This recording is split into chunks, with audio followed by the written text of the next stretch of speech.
Hello and welcome to episode 4 of the XboxEra podcast. We're a man down this evening. Unknown can't join us, but we have Shpeshal Ed and Kaironaut. How you doing, guys? G'day. Pretty okay, I guess. Pretty okay. Long fucking day. Day. I've noticed that you're in a different accommodation today. A long journey. Yeah, I went back up to university, so here I am. Fun. In my apartment. Stay in school, kids. And it's shit. And it's shit. But, you know. I'm not gonna lie. No. Okay. I'm gonna tell the truth. It's been a busy week, right? Or busy 2 weeks since we last recorded. Yeah. A lot has gone down. But before we get into news and stuff, what have you guys been playing? Anything exciting? Anything new? Cairo? Actually, Nick, because I want to hear what you have to say about Modern Warfare. Oh, yeah. Well, Come on. This weekend I've been absolutely smashing the Modern Warfare Alpha. That's the Modern Warfare Alpha that's exclusive to Xbox, right? Yeah. Real exclusive. Look, aside from the fact that I have to use the horrible DualShock 4, which I'm sorry, but for Call of Duty it's just shithouse. Despite that handicap, it's still fucking awesome. Modern Warfare, I can't wait. I can't believe I've got to wait 2 more months for this. It's so good. When does the game release? I can't believe it either. Yeah, the new engine, it's instantly noticeable how much better it looks than any previous game. Wow. It does... Look, I'm not even like a seasoned Call of Duty player or anything like that. Like, I've played just about all of them, but it does feel slightly different to every other COD, but not in a bad way. It's hard to explain. So, like a noticeable improvement? Yeah, I don't know. I don't even know if I'd call it good or bad. I just know it feels different, slightly heavier, a little bit weightier. But it still feels tight. It still feels smooth. The gunplay is like unbelievable. It's really, really good. I'm loving it so far. When does it actually come out, the full game? October 25th is the full Late game. October, right? Yep. The beta is September 13th for PS4, and I'm assuming that the Xbox version will be about a week after that. I'm assuming. Exclusive betas, man. But I'm very much looking forward to playing it with an Elite controller as opposed to the Garbo DualShock 4. I really want to get my Elite 2. Like, the more I've seen of the Elite Series 2. That's coming out, what, mid-November? Yeah, I think mid-November it's for $179? It pains me. me. $179 USD? To spend that much money, but... And this Microsoft, like, I think you need to admit here, I don't play a lot of games because I'm a dad, but this... Yeah, you can fix that, by the way. I fixed it. I bought some super glue to fix it. No. My first Elite did the exact same thing. I sent it to Microsoft. They swapped it over for free. The second one did the same thing. They would not replace it for free. So I jumped onto Amazon, and there's these replacement ones. They're unofficial, but you can barely tell the difference. They were like $20 Australian. They send you the tool that you need. You pop off the original ones and clip in your own. It is awesome. Yeah. Where is it? I'll grab my Elite now. Duly noted. Because I had to rip my grips off because they were annoying me. You can't tell the difference. No, I can't. I just pop them off. They send you the tool, you pop them off, and then you clip on the replacements. You guys still have the chat pad too, huh? Yeah, I've got my chat pad. I do a lot of... stupidly, with this Elite controller, I still play a lot of Halo 5 Forge. And if I'm renaming things, I'm saving prefabs and stuff. It's handy to... I also need it. I also need it for all the shit talking in Rocket League, because sometimes the standard chat options just aren't enough. quick shit talking. Like, fuck you. I need to tell people to go and get Do they even fucked sell in that Rocket anymore? League. Because I haven't been able to. Haven't been able to find it at all. It's not as easy to find as it used to be. Yeah, it's one of those things. When it came out, there's a couple of things that I think. Well, I know we're going off on a bit of a tangent here, but compared to the 360 generation, like the super wireless chat headset thing for the 360, do you remember that? The little, like... Yes, I've still got my Halo 3 version. That was fucking great. The chat pad, and it all took a little while to come out for this gen. But, I mean, as we saw earlier this week, like, I think Phil Spencer reiterated that all existing Xbox One accessories and pads will work with Project Scarlet. So it's good to know that the chat pad, because if it ain't broke, don't fix it, right? I mean, like, one of my favourite pads, and shut up, it's the best game this generation. Okay, that's a stretch. It's a really good game. Love that pad. I just sold mine. I love it. I think it's great. One thing I really wish, though, is I did a lot of Pioneer testing for that game, and they gave the Pioneers like some skin for your ship, and I just was immediately like, oh, cool, and I just downloaded it and used it, and then I saw them going on eBay for like 200 quid. I'm like, I made a terrible mistake, because I never use it in game. Like, no, that's right. Whoops. Never mind. Yeah, speaking of the chat pad and Rocket League, I've also played a bit of Rocket League. When do you not play Rocket League? Hold on. Something else I just started playing, which sort of leads into a bit of news, leads into my top 5. Devil May Cry 5 via Game Pass. Yep. Oh, that came on Game Pass? I didn't even notice. Yeah, it did. Oh, shit. Yeah, they Pass dropped a lot of games. So good. So, again, I think we covered that rumor on the site when it released. Yes, I we think did. it leaked on Reddit, etc. We got a bunch of stuff, right? And again, it's proving that Game Pass. If you own an Xbox, fucking get Game Pass. Like it's. And I know this has been covered a lot, and I think this is a good topic to get into before we perhaps tackle some news. And it's a good tangent to lean off in, right? So I've been playing Ape Out on Game Pass PC, which I think has come out on Nintendo Switch. So I know you guys. I have a Switch, but I never touched the damn thing. It's for my kids more than for me. I don't have time to play games when I want to play games, let alone getting out and about. But I would love it. I was grinning from ear to ear because just the way the soundtrack works. I mean, have you guys seen much of it? Do you know much about Ape Out? No, but I've seen the videos. This is the first time I've heard of it. The initial trailer for it, and I thought it looked pretty cool. So it's basically Hotline Miami, but you're an ape escaping a gorilla from a cell, and you've got two moves: shove and grab. But what's great about it is it's all top down. It's all in this like weird audio visual mix, and each level is a tempoed jazz track that goes with what you're doing. So like every time you smash a guard and rip all his limbs off and as he splats into a wall, it's like a big cymbal crashed in time to your jazz. So you're like running through and it's like it's just really good. That sounds cool as. And I'm like, I would have never gone out of my way and gone, oh, I'll buy that, but I can just play these things. And obviously I downloaded Kingdom Come Deliverance, which I'm quite looking forward to.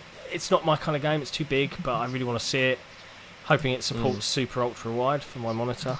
But yeah, it's good. But the thing I wanted to mention was, do we think, and this is a question I'm posing, and I've seen discussion on the forums and elsewhere, is Xbox Live Gold as it exists today, it's got to be going, right? It's got to be. Yes. It's got to be phased out, whether it remains as a discount program. But do we agree that Game Pass is going to be the big push, and that multiplayer will be their big announcement for E3 2020? Well, I mean, that's why they're doing this whole ultimate conversion thing. Clearly, like everyone's talking about the money they're missing out on. They've just turned my 2 years of gold into ultimate. Like they're not converting everyone if they're not planning on migrating everyone across. Exactly. That's true. And I think it's like this whole, build up 3 years, take advantage of this life hack because they want that subscription base for when that console launches because it's a no-brainer. It's a no-brainer. They can, like I said, they can spin off gold into something else. If they're smart about it, there will be people that will just stay on gold. Yeah. But at the moment, they're going to try and convert as many of those gold subs, which I don't think is as many as people think, mind you. Yeah. There's a reason that they never gave out the numbers for gold, even during the 360's period of success. It was always like 40 million Xbox Live users, but it included that silver... I don't think the actual gold subs is as high as people think. Yeah. And that's why they're trying to turn them all into ultimate subscribers. And then they'll just launch next gen and say, multiplayer's free now. Get onto ultimate. And they'll replace gold, like in ultimate, because obviously people aren't going to want to pay for ultimate if gold is no longer part of it. I wonder what other service ultimate could contain. Yeah, exactly. They'll just swap out gold with xCloud and that'll be it. Yeah. I think so. It's going to be interesting to see. I don't really have any thoughts on that. You don't? I don't have any thoughts on that. No, it's just... If it happens, it happens. If it doesn't, it doesn't. At this point, I'm just... Whatever, man. I'm on ultimate either way, so it's fine. You do you. I am most intrigued to see what that launch period will be like because the idea that I can just walk in. I wonder if they'll do preloads on the new console. So, like, if they launch with X number of first-party titles which are part of Game Pass, will they have them preloaded onto the console itself? So that when you walk out of a shop with your new console? I think we spoke about this in an earlier episode. Yeah, I think what we mentioned, what one of us said was, it might have even been me, what they might allow is you download the games onto your Xbox One to have them on your external. They obviously won't run, but they may download the file itself. And then day one, you plug in your external and... It does a transfer to the SSD super quick. That could work. It'd be interesting if they can come up with something clever like that. That's a good shout. Anyways, it was Gamescom this week, just gone. And there was Yep. I don't think... I mean, talking about Microsoft's presence... and I think this is an overall subject that I know Nick and we've had some discussion on this, is inside Xbox as a format. I think this is a thing to cover. I get... Yeah, I know. We've talked about it a lot in the Discord, that's for sure. Yeah, I mean, I get why they set it up the way they set it up, because they're covering the broader demographic. But my argument would be is only the hardcore demographic ever watch that show. Generally, yes.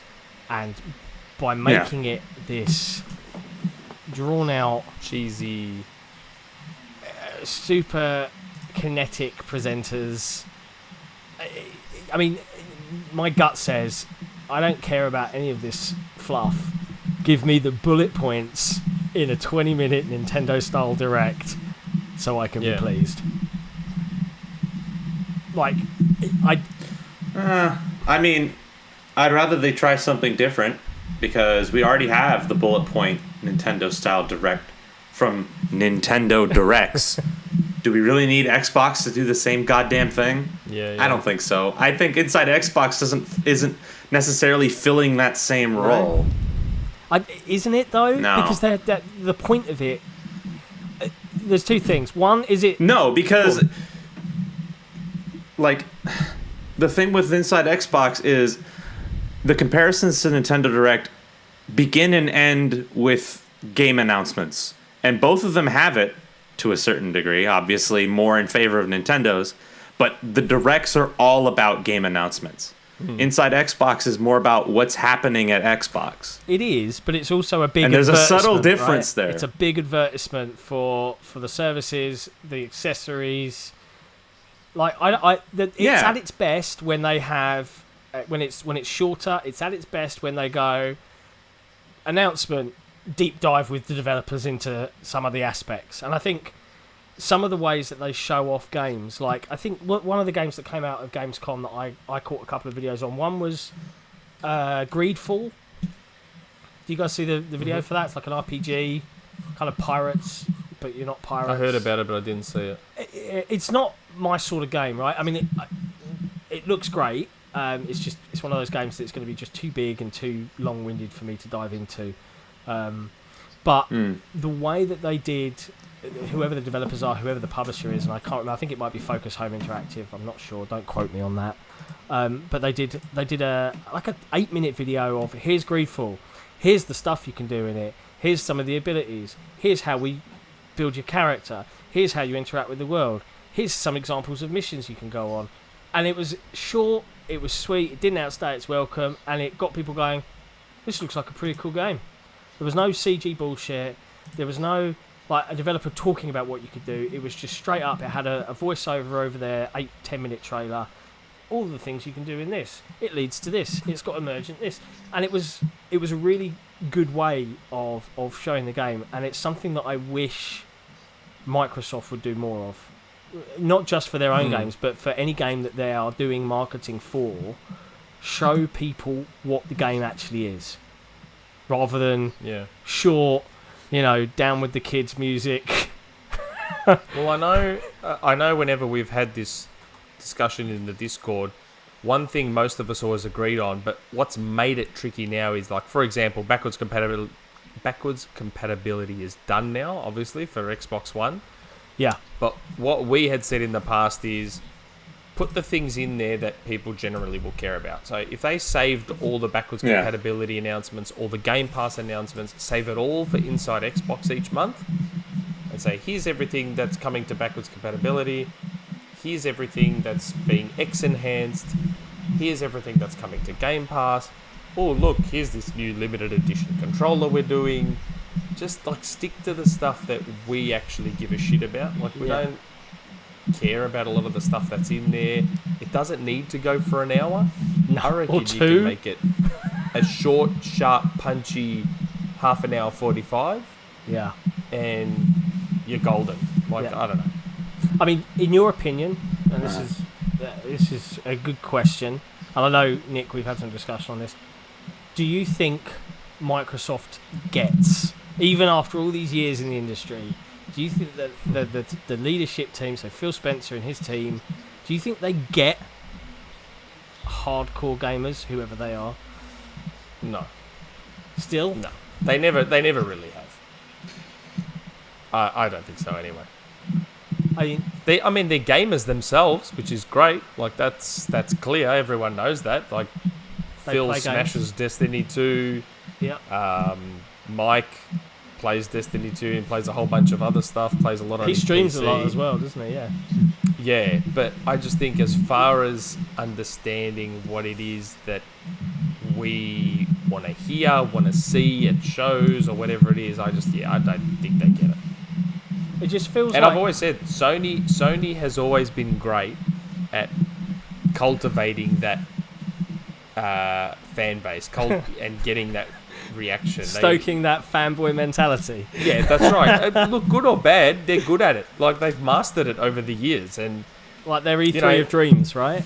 That's right, the E3 of Dreams, which has turned out to be nothing. But in the end, they knew what that sector wanted to hear. They knew what that group wanted to hear, and they delivered on all of it, even though they didn't actually deliver on the stuff itself. Yeah. Like it doesn't. It's not necessarily that they don't understand hardcore gamers or whatever the fuck hardcore gamers even fucking means anymore. Yeah. Considering how fucking widespread this demographic is, but I don't think it's that they don't get it. I think it's that they lack showmanship, and that's the one thing I've always criticized. I've always found weird about how Sony can show 4 fucking games at E3 2018, and many people still consider them best of show. And yet Xbox had the more exciting conference, but it was more boring in a lot more parts. You know what I mean? Yeah, I know, but it's because of what, like, but that all also comes back to the content. It's not because of it's not just the content though, because while Xbox has been lacking in exclusives, it hasn't been lacking in the ability to hype them up. We've seen good trailers. We've seen good showmanship from the company. The problem is they lack it in their biggest spectacles. They don't know how to actually show anything off in a way that makes it appealing. They're way too dry. They're way too business. They're way too bam, bam, bam, bam, bam. When you got to take your time, you got to be a showman, be an entertainer for 2 fucking hours, or however long an E3 show goes on, or however long an Inside Xbox show goes on. The problem is they're doing it in the ways that aren't entertaining for the crowd that they're trying to please. They're doing it in an American, sorry, Cairo, in a very Americanized serial. I mean, most Americans don't like what they're doing. I can tell you that right now. It's very infomercially in some ways in their presentation, and I'm talking about Inside Xbox here. I think when it comes to E3, the content isn't always the right content, but I think overall Microsoft's format of that 90-minute, 100-minute show that is, and it is announcement after announcement. The problem, I think, is sometimes they put too much in, like they've got to meet an arbitrary number of games shown, but they don't take their time on the ones that they should take their time on. I mean, Gears 5, and it's a good segue into Gears 5 in general. We've talked before on this podcast about how the marketing did not hit home, and clearly that feedback was felt as per Gamescom, the Jeff Keighley the Jeff Keighley any excuse to get Kojima on stage show was Rod almost admitted that, right? He said, we heard some feedback, people want to see a campaign, so they did a campaign trailer. And obviously the goalposts moved for the people that were like, where's the campaign? It's clearly going to be bad because we haven't seen anything. The goalposts moved a little. Whatever. I thought that the trailer they did was good. But everyone's waiting for that Mad World style haunting music teaser of the campaign. But Gears 5 looks great. I think what Microsoft tend to do is they just don't focus on the right stuff, focus on the right content. They could earn so much gamer mindshare by just like, we're gonna make Banjo-Kazooie 3. Boom, it's in development. Like, it's never gonna sell a million copies. Just make the fucking game. But that comes back to the content issue. So I know back before Phil was made the head of it all, there was obviously a lot of speculation that Meyerson or whatever was holding them back and they didn't have the budget and all that sort of thing. And that's obviously a valid thing. I mean, the funny thing is Phil actually replied to me on Twitter saying, no, we're not being held back. When clearly they were. But my thing is, you know what? Even in a scenario where they are being held back with their budget and all that sort of crap, be smarter with your money. Yeah. So they clearly weren't spending it in the right places. I mean, I know I've said before, how much could it possibly cost? And again, don't just look at the sales of the game as well. You've got to look at that broader scope of variety in the library. Yep.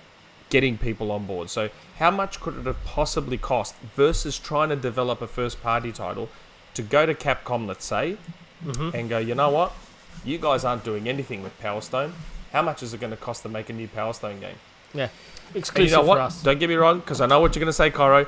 Power Stone is not going to sell a lot. Are the smart decisions what you want? Are the smart decisions what you want, or are they actually smart decisions there, Nick?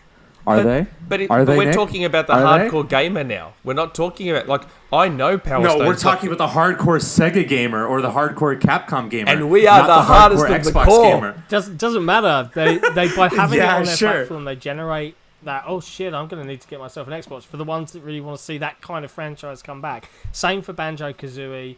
Same for, Team Ninja. Anything. Ninja Gaiden was really popular. Can you, or Gaiden, however you want to say it. Make us Ninja Gaiden 4 exclusive to the Xbox. They need to do more of that. They need to lean into these arguably the biggest stable of IPs. The legacy. Yeah, there's so much stuff. It can't just be about how many copies each individual. They can't just look at it that way. They can't just say, well, if we spend X on Power Stone and we're only going to get Y back, then we can't do it. It's not. It's not that and that's simple. the thing that Sony and Nintendo understand that Microsoft don't. Yeah, I mean, look at Dreams. They just look at Dreams as an example of Sony going. I mean, that game is never gonna. I mean, people. It's going to be a critical darling. There are going to be people out there going, "This is a phenomenal piece of technology, and anyone can make a game." And I've seen some truly fantastic stuff come out of it, but it is never going to shift 8 million copies or something like that. It's not the next God of War. What it is it's this unique diversifier within their library. What is interesting though is their Game Pass strategy and their studio acquisitions. So, as we all know, Sunset Overdrive 2 is now exclusive to the PlayStation platform because Sony Worldwide Studios purchased or acquired Insomniac Games. Congrats to Insomniac. It's all good for them. Good on the stability. Yeah, and it arguably, you know, they've been making Sony exclusives for as long as I can remember anyway. It wasn't hugely different to Microsoft purchasing Playground. Very, very similar. But, you know, the rhetoric online now is, oh, see the difference when Sony purchased AAA studios that are going to make fantastic services, and Microsoft are buying all these little indie devs. And I think this does show that the Microsoft strategy is slightly different here, because they are going for a and I literally mean diverse portfolio of games. Like, there are so many very unique titles that all of their new studios are going to make comparatively to this huge list of AAA stuff. This fucking reminds me of all the conversations of Xbox doesn't have a diverse enough lineup. Xbox needs to diversify their lineup, and it's like, when Microsoft has the most diverse lineup, where are the goalposts going to move? Well, they'll move to they're not AAA diverse lineup. Metacritic. Where's Microsoft's Last of Us? It'll move to Metacritic. Where's Microsoft's Uncharted? Where's Microsoft's... I do think MS need that third person action adventure type title. I have a sneaking suspicion, as I think most people do, that the Initiative's bread and butter is going to be that. Now, well, Playground's making one as well. Well, yeah, Playground's making Fable. I think that's going to lean more into an RPG-ish. Just buy Remedy. That's easy. Just fill out a check. There's a lot of rumours going around that Sony is sniffing around Remedy as well. But they're a public company, though, so it changes things a little bit. It does, in that when the decision to purchase is announced, I think there is some time to react to it. So there's some time for Microsoft to go, we'll outbid. Some time to react to it, but, I mean, unless they do it the sneaky way of a hostile takeover, buying all the stocks to get all the board member seats. It's not their style, I don't think. True, but they could still do it. It doesn't mean the option's off the table. It's weird, because I'm seeing... And it's... Vivendi tried the same thing with Ubisoft, didn't they? A hostile takeover by flooding their own executives onto the board. They came close to losing as well, Ubisoft, but I think they've managed to fight them off for now. But I mean, I think you know, I look at what MS are like now. I don't see that happening. It's a shame, and it's interesting. Remedy, I think they released Control like now.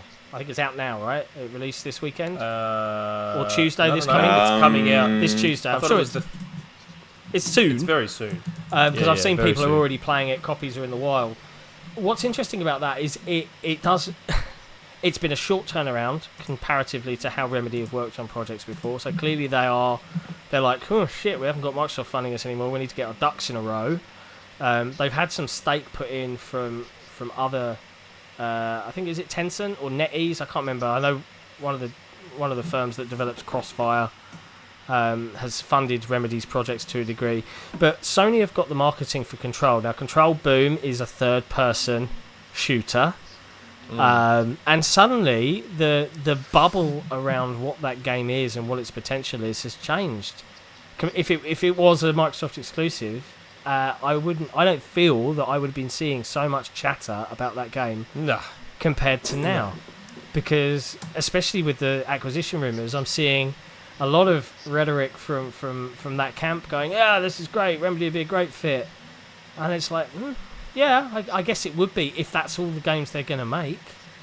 But it'd be interesting to see what a more concise and less meandering Remedy could develop if given a chance. And I know that the Remedy did buy back the Alan Wake IP, right?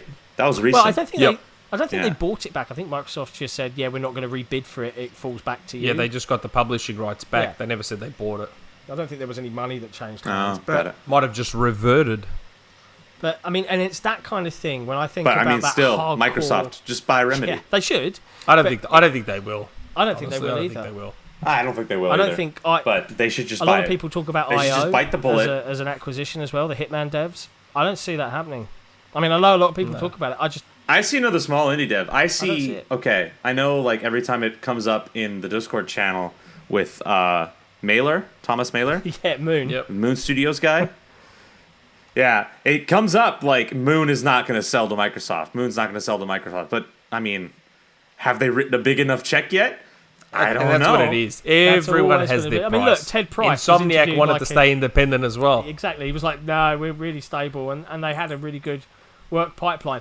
Do you wonder, Nick, if Microsoft... Because there was a lot of people, I remember everyone's favourite drunk Squirrel Clabril was saying that there's a very close to Sony studio that Microsoft was sniffing around. Do you think that maybe in the background, legally, an offer was made from Microsoft and Insomniac that studio that Clabril was referring to, I don't think that was Insomniac. It might have been. I think that was someone else. What's its face? Like a Blue Point or something like that. Not Blue Point. Who's the guy who are the devs who did The Order? Ready at Dawn. Ready at Dawn. Ready at Dawn. Ready at Dawn was the biggest rumor.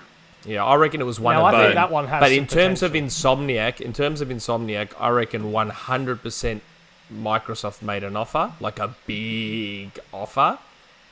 And Insomniac probably, honestly, I don't even know if Insomniac would want to be owned by Microsoft. I think that's... So I think there's every chance that Sony found out about that offer and went, okay, we'll either match it or we'll get close.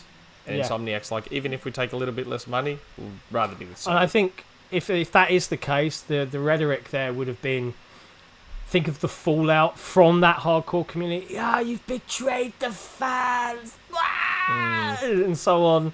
And they probably thought, fuck like this. with Ninja Theory. Who betrayed the fans.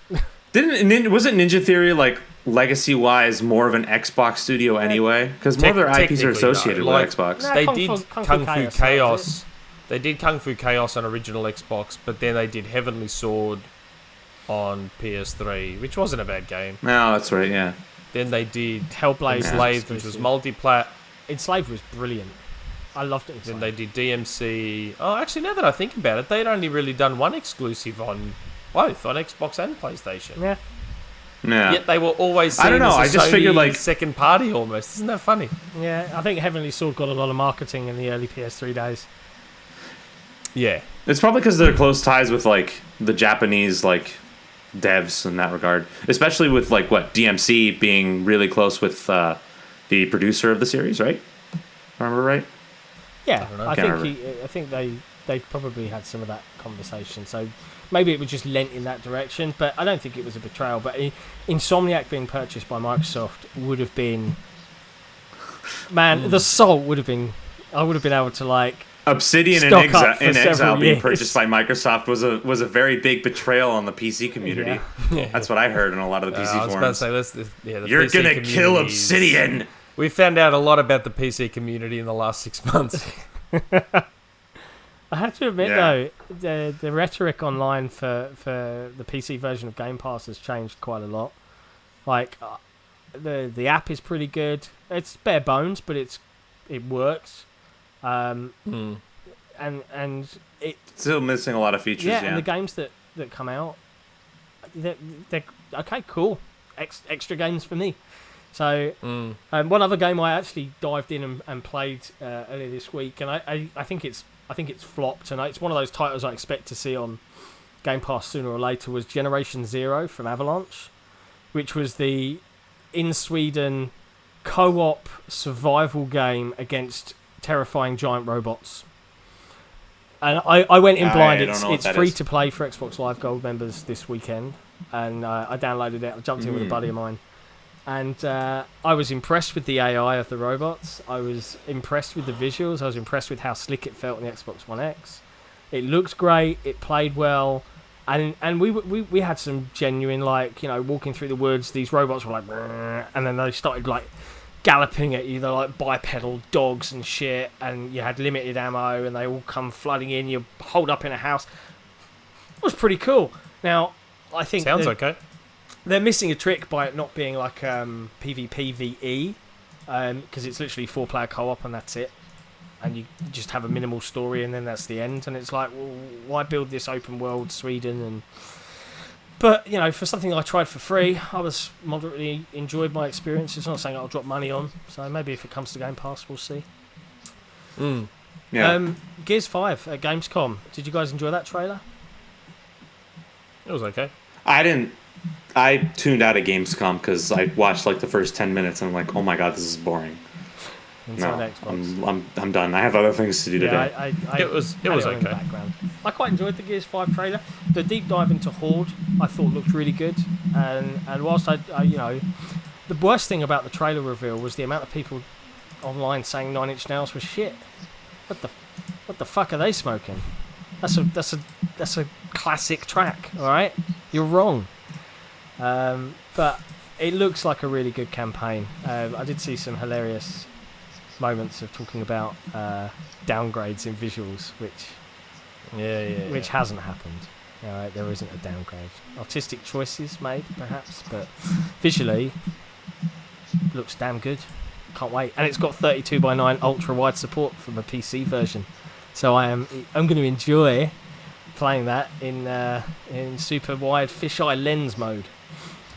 That'll look pretty good. Times. That's just what you expect, huh? That's what I demand, Cairo, more than anything else. Yeah. Demand. That's what I demand. Is there any more news? Thinking off the top of my head, anything you guys wanted to cover that came out? Some of it might be covered in my top 5. Oh yeah, of course you did a Gamescom themed top 5. Gamescom edition. So. Gamescom edition. Yep. I think we've got some hot takes. So let's do some hot takes because there's a lot out there.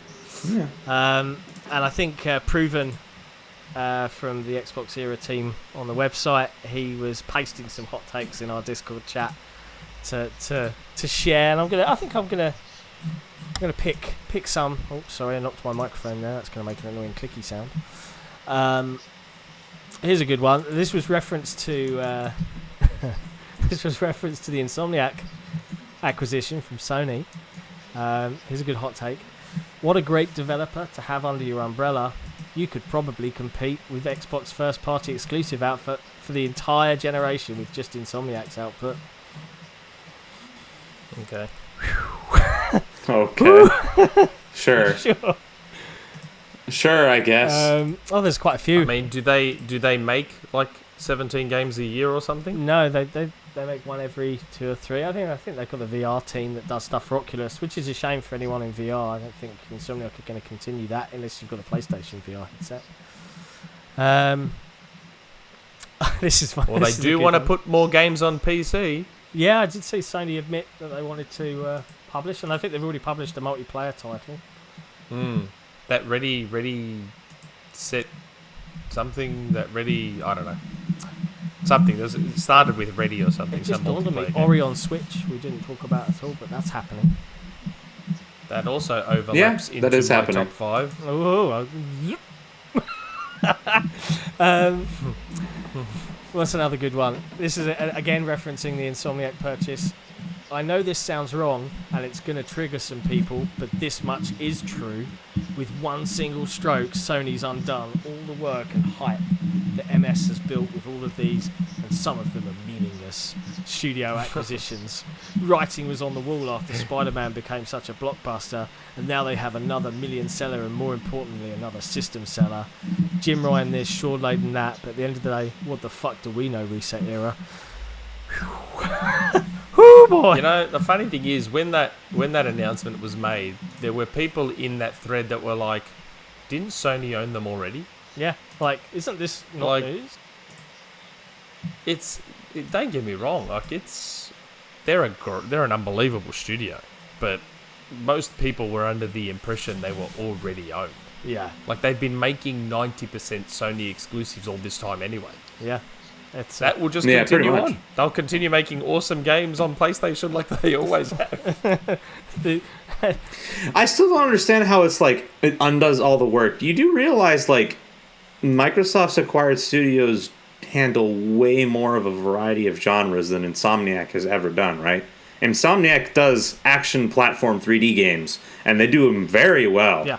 But they've already been doing them for Sony all these years. Like, nothing has changed. Exactly. The status quo remains the same. But Microsoft has acquired nothing but RPG developers, friggin', what is it? We got In Exile, we got Obsidian. Double Fine. We have Double Fine. the adventure game guys at Double Fine. He's a legend. You got the freaking Ninja Theory. What was the other ones? Ninja Theory. Compulsion. We got the third-person cinematic games along with the action games.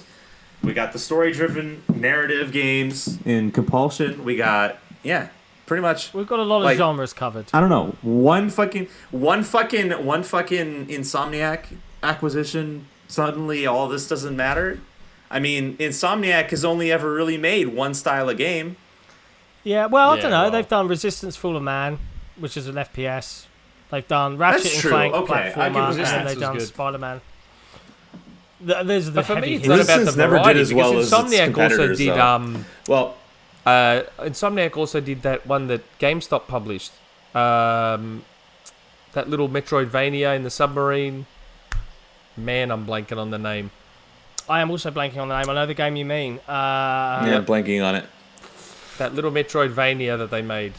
Deep something or Dive something or... it's killing me now. But they also did that. Like, Insomniac can make just about anything. But the point is that Insomniac was already doing that for Sony 90% of the time. It's not like... Yeah. They were this multi-platform... This changes nothing. Yeah, it's not like they were some multi-platform developer. The only part that becomes interesting is the fact that Insomniac owns the Sunset Overdrive IP. I knew there was deep in there somewhere. Obviously, Sony now owns the Sunset Overdrive IP, so it'll be interesting to see what it was an underrated game. But does Microsoft maintain the publishing rights, though? That's the thing. Because even if Sony owns the IP now, if Microsoft owns the publishing rights, they could say, no Sunset Overdrive for you. I don't see them doing that, though. No. I don't care how I get Sunset 2. I just want Sunset 2. If that's on a PlayStation, that's great. Criminally underrated game. But that's more on MS for really fucking up out of the gate this generation. And the last one, I think, in the MS first-party thread on Reset Era, again, no names, but someone came in and they did earn a 1 week ban for this one for Console Wars. But someone said, "Hey, who owns the Sunset Overdrive IP?" Someone was asking a question, and the response was, "Insomniac do. Sony buys studios with AAA hits capable of delivering blockbuster single-player games. Meanwhile," and then they just put ... And the implication being that Microsoft don't do that and they don't invest. So it's just like, so you can see the theme in this week's hot takes in that people really are invested in this shit. Yeah. But there you go. I never realised Playground Games was a minor studio capable of delivering AAA. Hey, they're just jealous. We're an entire OT ahead of them. They even changed their seemingly OT. Nothing to talk about. They had to change their OT name they had to skip an OT because they couldn't keep up. Although the reasons for it were also quite funny because they skipped E3 and they skipped OT3, which is fine. Yeah. Yeah, but they're still doing it. Yeah. So well, they can't change it now. They need to keep up. Last bit of news I wanted to cover was XO19 or X019, as I've been confirmed in London. In London, and I'm going to bet you're going to go. Are you guys flying over? Are you going to fly over and we'll go hang out with some of the crew? You going to pay for my ticket? Yeah. So hold on. So what's the news aspect of that? Did we already know it was in London? We do know it's in London, but I'm just covering it for those that don't know. XO's in London, and I think that the big piece that came out of Gamescom, there was an interview with Aaron Greenberg where they discussed and revealed that I know a lot of people have been standing for some Age of Empires 4 coverage or footage or something out of Relic, who've been working on the game, and it was kind of hinted at. One of the German presenters on whatever show Aaron Greenberg was on kind of was like, where's Age of Empires? When can we see that? And Aaron simply replied that fans of Age of Empires should probably tune in to XO19 for their fix. So it's going to be good that we'll Shadow see drop that. of Age 4 at XO. No, they're doing. I think Shadow drop of Age 4 at XO. Not going to happen. Please? They are releasing Age of Empires. I can't remember if it's 2 or 3. Which one's the next one to come out? 3 maybe. Remastered. The release date is November, the same day as XO, so that will come out, and then they'll probably tease Age 4. But I think the point that Microsoft were leaning in was that was a big beat for them. Now, obviously, we're going to be a year out from Project Scarlet. I don't know what XO is going to be, but they're doing it over 2 days. It's a celebration of all things gaming, so I don't know if it's going to be like a mini Xbox-centric Gamescom. But I'm moderately intrigued to see what they're going to show. If they're going to really do like a full event and actually have some reveals. We'll see. I'll go. I just want to see Killer Instinct. I want to see Killer Instinct too. Yeah, I just want to see Killer Instinct. I think that's going to be an E3. Hopefully it's that's there. That's going to be an E3 2020. Everything's going to be an E3 2020. Yeah. It'll mostly if be they E3 do it 2020. right, it'll be E3 2020. The only thing if they do it right, it'll be E3 2020. Yeah, the only thing I think might be there at XO 2019 is we know that Halo Infinite is going to be getting some flighting. I hate that word. It sounds stupid. But, Halo 5 got a multiplayer genuine beta in 720p in all its glory on the Xbox One almost a year before release. So I would expect that we would get some form of not campaign, not any reveals about what campaign will be, but certainly the arena core aspect or their banner game mode, be it whatever the new take on Battle Royale is or whatever their new version of Warzone's going to be. I expect to see some form of multiplayer Infinite beta announcement, shadow drop, whatever, at XO 2019. Yeah, that's what I expect. So. We'll see. Nick's top 5. Let's hit it. Hit straight us with your top 5 straight in, baby. Yep. So yeah, the Gamescom Let's close the show out with this. Yeah, this was the Gamescom edition, so all the stuff that I liked out of Gamescom. So we've already sort of covered some of this stuff, so maybe we'll just, I don't know if we'll skip over or just maybe briefly cover it again. But number 5 from Gamescom, even though I do not care about this in any shape or form, I thought it was cool. The Minecraft Raytracing preview that NVIDIA showed everyone. Yep. Again, I'm not a Minecraft person, but what I saw looked awesome. Like, to me, that looked like... It's almost like you could say that's the unofficial sequel to Minecraft, the way it looks with the ray tracing. I thought it looked good. Yeah, like, to me, that's the sort of gap in quality that even the most casual Minecraft player would notice. Yeah. Like, that was a tangible It's night difference. And day. Quite literally. Yeah. So for those that do play Minecraft, like yourself, Cairo, yes, that looked real good. If you haven't seen it. Yeah, I mean, I've seen the ray tracing demo, but I think it's just a tease for Scarlet. Well, obviously, because the current generation consoles won't be doing it. Oh, obviously, but like at the same time, it's like their advertising is a big thing for like PC people, and some of the enhancements are going to be going over to console as well. I think some of the ambient occlusion, if I remember right, edge lighting, there's some big ray lighting updates coming out soon. Yeah, lighting updates, but the full ray tracing suite will be exclusive to PC for a while, and they're kind of hyping it up. I feel for that PC release, but. Scarlet console people aren't going to see shit until Scarlet. 100%. What's interesting? At this point, it's just a cock tease. It's literally saying, if you buy Scarlet, this is what your future will look like. That's what Minecraft's going to look like. Jesus Christ! This is what's interesting, right? So we know that Microsoft's management of the Microsoft's management of the Minecraft IP, they paid $2.5 billion for that. It was the first big acquisition that Phil Spencer championed. within Microsoft, convinced Nadella to go out there and get it. They've got it.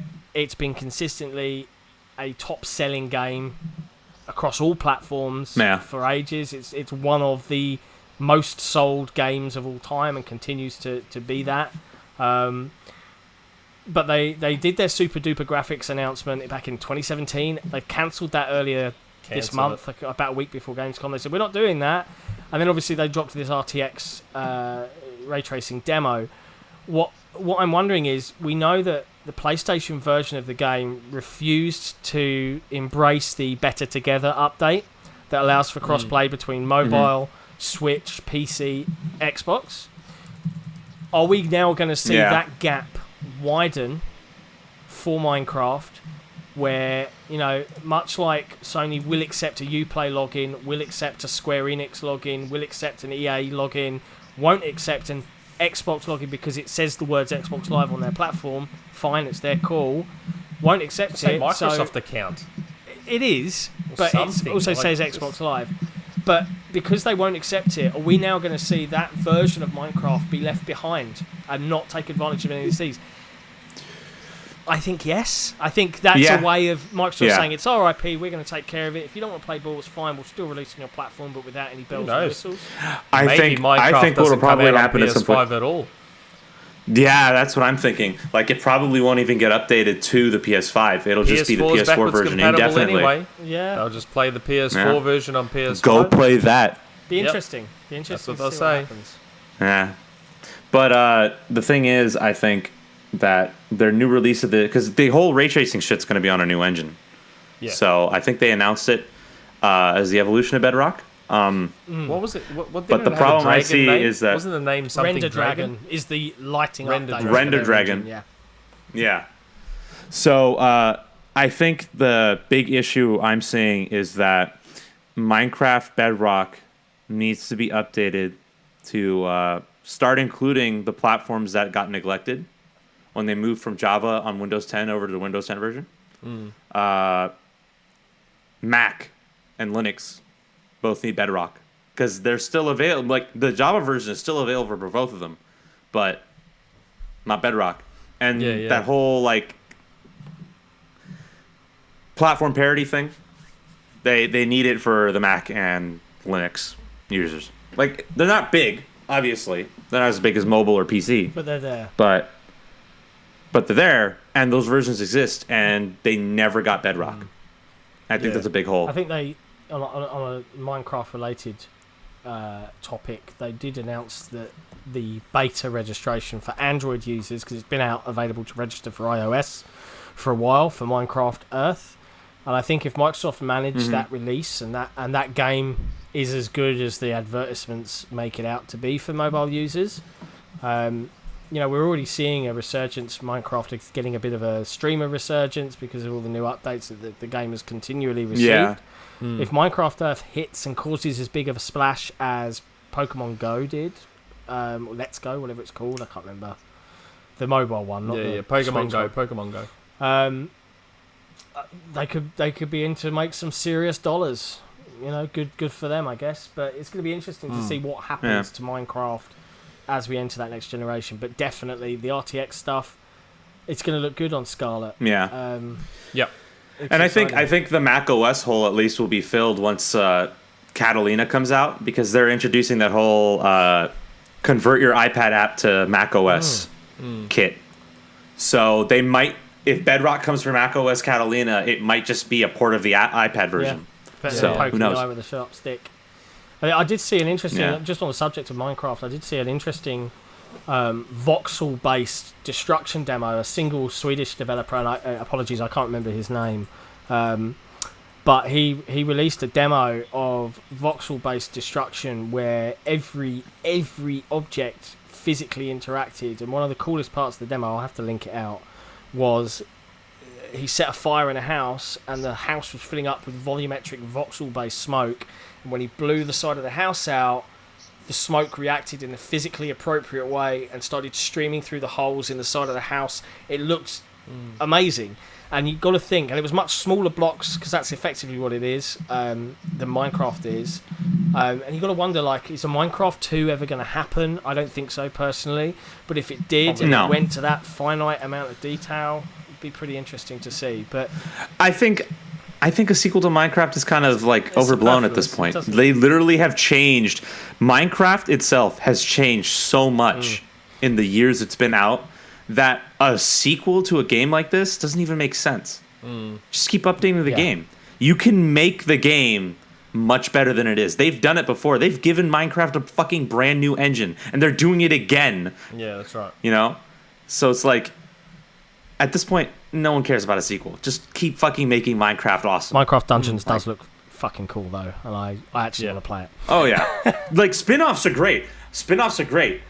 A sequel wouldn't work, I don't think. No. What's number 4, Nick? Okay, number 4.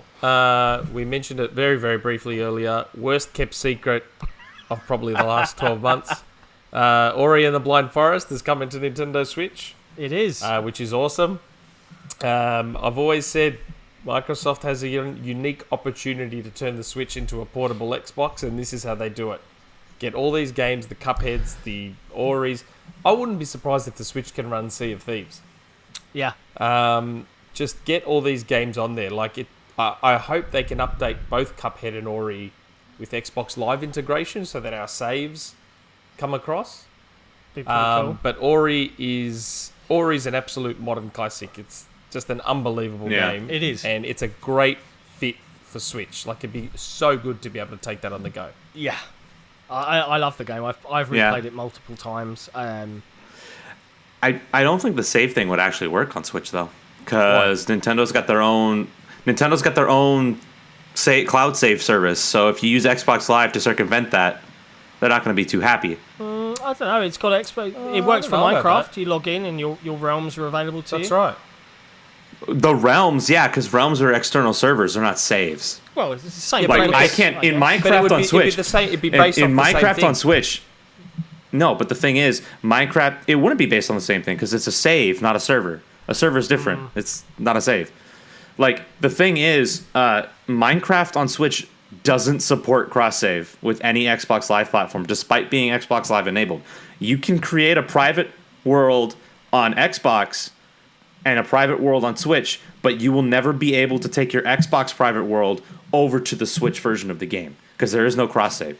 They're trying to work around it, but as it stands right now, I think it's an issue with Nintendo because they want you to pay for Nintendo Switch Online in order to use cloud saves. Interesting to see what happens. And if you use Xbox Live to circumvent that, then well, I mean, your Fortnite stuff's all there.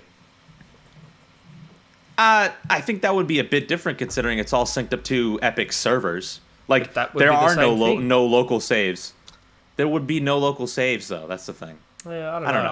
I reckon they'll get there. I reckon they're working on a way to do it. They may. I mean, the argument could be made that they're giving Epic an exception because Fortnite is fucking massive, and if they did anything to fuck it up, Nintendo did anything to fuck it up, there would be hell to pay. Yeah, maybe. So, number 3, again, something we briefly covered. Devil May Cry 5 coming to Game Pass. Only 5 months after release, which I was super happy about because I was planning on buying Devil May Cry, so I was holding off for a sale, and then it turns out I only had to hold off for Game Pass, so it was great. I downloaded it the other day. There you go. I find myself doing that a lot. How do I want to buy this game? It's like Wreckfest is coming out on console, and I love Wreckfest on PC, and a lot of my console buddies are like, are you going to double dip so you can play with us as well as your PC guys? I mean, crossplay would be the best answer. It's not happening. But I'm like, I don't see it tracking well on console. It's a really niche genre. Yeah. Maybe it will come to Game Pass. Then I won't have to buy it. There is definitely a pattern emerging. Like, it's getting pretty easy to predict now which games are going to come to Game Pass. So, for example, Capcom has been fully on board with Game Pass, but you'll notice that Resident Evil 2 will never get there, but then Devil May Cry 5 was there within 5 months. Now, Resident Evil 2 was a smash, like it sold ridiculously on all platforms, where Devil May Cry 5 did okay, but probably underperformed compared to what Capcom would have wanted. So then that's gone. I mean, straight to Game Pass. That argument doesn't make sense though, because Monster Hunter World was the biggest launch of Monster Hunter ever, and it still made it to Game Pass. I think it becomes a point where they're analyzing their own sales data. These companies like Capcom, and they look at where the tail stops and starts to dip, and they go, let's put it on Game Pass. More people playing it, more people talking about it, more people wanting to buy DLC or microtransactions from whatever in-game stores. Strange then. I wonder why Resident Evil 2 then wouldn't be on Game Pass if that's the case. Was it a Sony marketed title? Yes. But then so was Monster Hunter World. So was Monster Hunter. Oh wait, no. Monster Hunter was Xbox. Monster Hunter was Xbox. No, Monster Hunter was on the E3 stage. I'm sure it was. I'm pretty sure. Okay. Unless it's one of those things where Resident Evil, because it's done so much better, might come like a year later after release. Because Monster Hunter, remember, came to Game Pass well after release. Yeah, it was a good 6 like to 8 months. Like a year or more. Wasn't it? It was like a year or more. I suppose. No. You kidding me? 6 to 8 months. Sick is right. Yeah, no. It came in like early this year. Yeah, and didn't it come out early last year? And it released last year. Yeah, early last year. Like middle of last year. Okay. Yeah, like middle of last year. Okay. I'm being very specific here. Okay. But yeah, Game Pass continues to be the greatest thing to come out of this generation that isn't a game. It's the best. Accurate. Yeah, I love it. Number 2, we also cover this. Insomniac being acquired by Sony. I know it's not an Xbox thing, but that's okay. It's still a big deal. Yep. Even though, A, it's not surprising. B, wasn't unexpected. But, it is still ultimately the status quo. Insomniac's always made their games for Sony, and their games, as far as I'm concerned, their track record is almost flawless outside of Fuse, which EA did meddle with a shitload. Yeah. Because Overstrike looked cool. The game they initially showed... hold on. No, go. Oh, go ahead. Go ahead now. I was going to say Overstrike, which was the game that Insomniac initially showed, looked really cool. And then EA meddled with it, and it became Fuse, which was not great. But aside from Fuse, their record's borderline flawless. I loved Resistance. I fell in love with the Ratchet and Clank games after Tools of Destruction. They're just... I thought Resistance was just kind of boring, to be honest. See, I love the first one. The second one was okay. I feel like those kinds of shooters have been done better before, like Just Cause, but I don't know.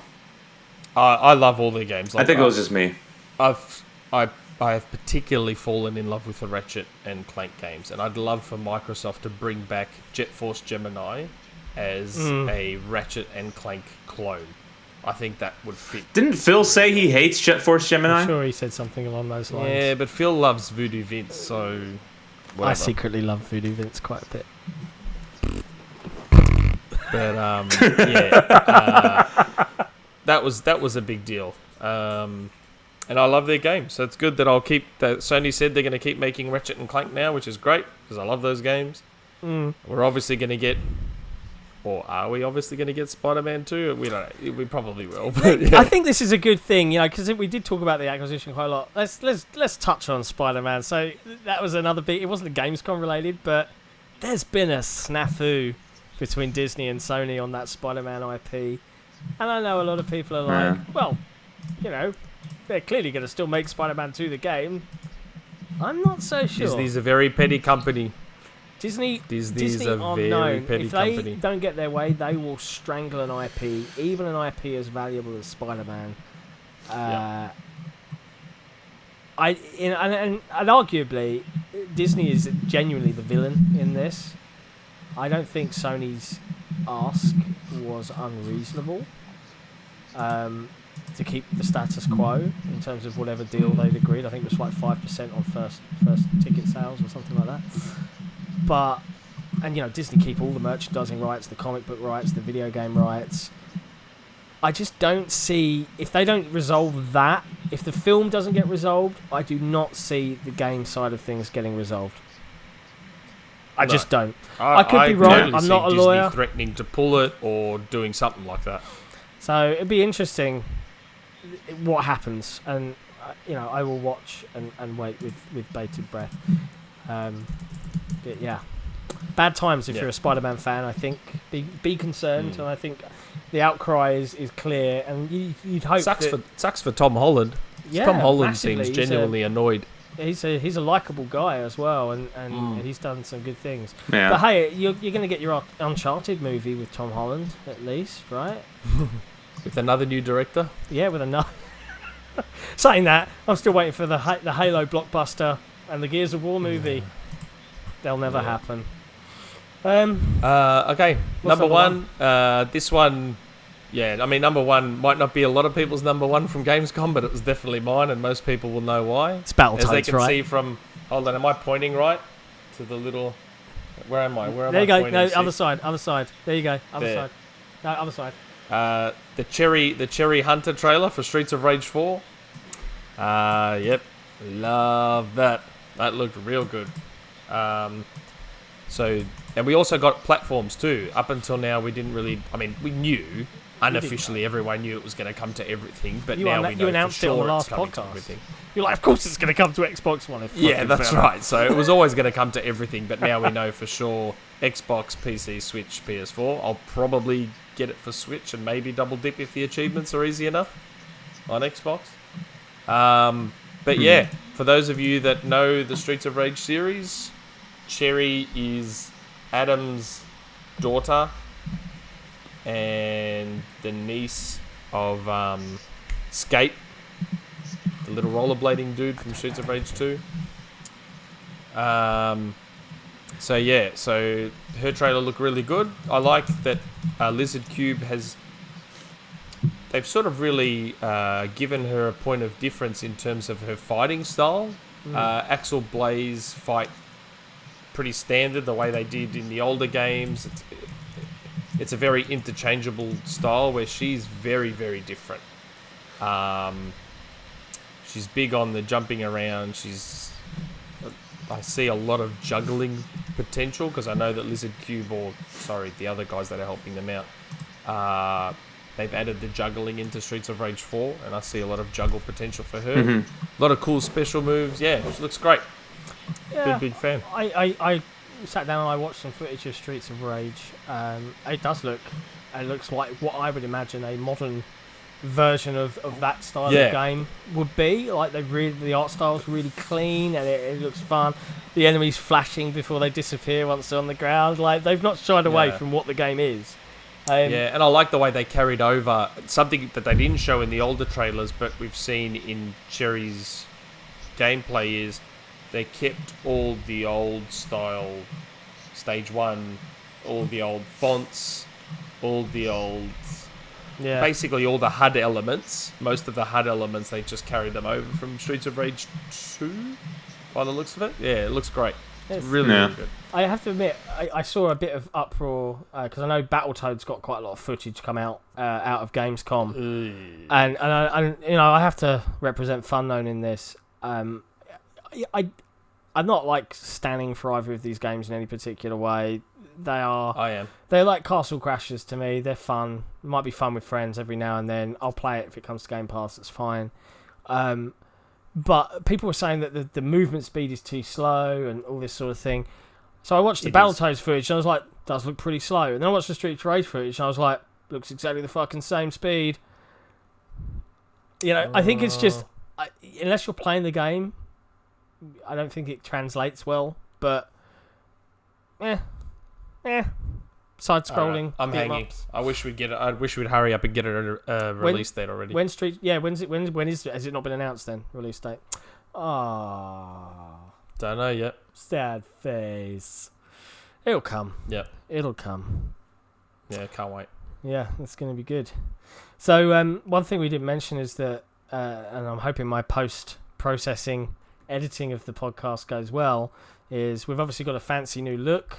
Thanks to us sorting out some interesting technology using NDI and Skype and all sorts of things. So hopefully when the four of us are here and maybe a guest, maybe a guest in an upcoming episode, we might have some things cooking for those that enjoy listening to the podcast. We're working on some stuff behind the scenes that will hopefully please and excite those that follow.